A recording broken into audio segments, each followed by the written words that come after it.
Hi, my name is Bill Heaney, and I'm a member of IBEW Local 31 here in Minnesota. I'm also the Legislative and Political Director for the State Council. I want to share with you my story.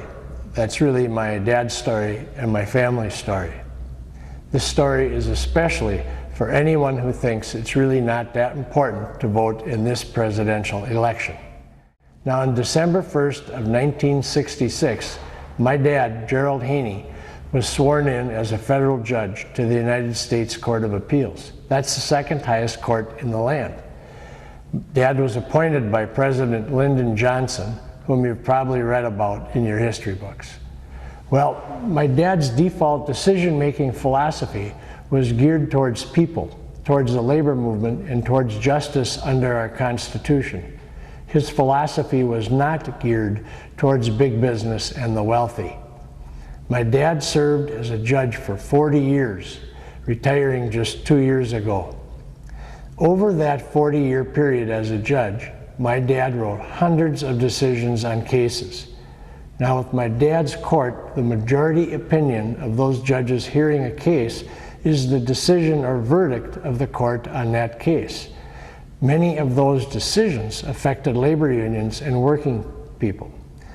They include forcing employers to pay overtime that they tried to get out of paying to their workers, reaffirming the seniority rights to workers under contract, protecting the jobs of workers trying to organize a union because they just wanted a better life for themselves and their family, and protecting workers from wrongful discharge who got fired by the boss because they reported the company to OSHA. All of those decisions and hundreds more from a judge appointed in 1966 by President Johnson and retiring in 2006. Yeah, I'm proud of my dad, all right, but I'm even prouder of how he stood up for the working people of this country. Elections definitely make a difference, and who you vote for November 4th will have a long-lasting difference for this country.